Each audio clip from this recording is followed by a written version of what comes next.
Tu l'as déjà vu sur les réseaux, c'est sûr. Une machine de guerre pareille, tu l'oublies pas. Mais est-ce que tu savais que sa femme et ses fils étaient comme... Parce qu'aujourd'hui, on va parler de la famille du Liver King et de leur train de vie de malade. Pour que tu comprennes le délire de cette famille, il faut que je te parle du père, Brian Johnson. Ce mec, c'est pas un bodybuilder classique. En vrai, c'est pas un bodybuilder du tout. Attends, je suis pas en train de dire qu'il est musclé comme ça juste par magie. Son truc, c'est de suivre le train de vie de nos ancêtres. Et attention, je te parle pas de nos grands-parents ou de... Selon le Liver King, le monde d'aujourd'hui est rempli de personnes faibles. King s'entraîne plusieurs heures par jour dehors. Pas de machine, pas de salle de sport. Il fait ça à l'ancienne, les gars. Il est capable de traîner des poids énormes sur des dizaines de mètres. On l'a même vu dans New York, en train de faire avancer une charrette à lui tout seul. Je te disais qu'il vivait dans un autre monde. Il a carrément créé une philosophie de vie. Il se base sur 9 piliers qu'il faut absolument suivre pour faire honneur à nos ancêtres et être la meilleure version de soi-même. Et c'est là que ça part vraiment en sucette, puisque le Liver King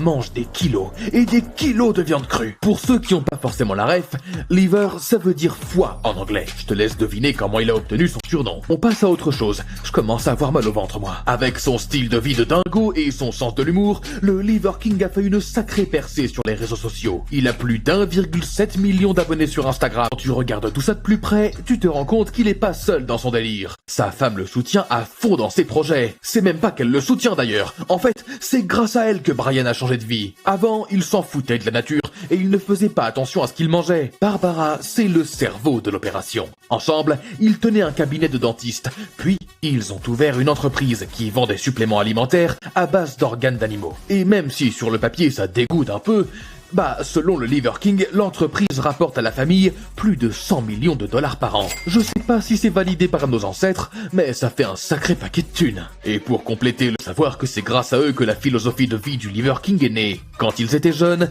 Rad et Striker allaient souvent à l'hôpital. Allergie, maladie. Brian et sa femme s'inquiètent, mais il finit par trouver une solution en lisant un livre sur la nourriture et sur les dangers de ce qu'on mange tous les jours. Pour la famille entière, le supermarché, c'est fini. Les enfants se mettent à manger du foie, de la moelle osseuse, et bim, ça les guérit. Ils sont en pleine croissance. On pourrait croire que c'est terminé, mais il reste un dernier membre en particulier dans la famille du Liver King, le cuisinier. Bah ouais, on parle d'une maison de multimillionnaires. Autant se faire un peu plaisir, non? Les derniers posts, il nous montre comment il a cuisiné un alligator entier pour son chef de tribu, tout en le recouvrant de bacon pour un peu de gourmandise.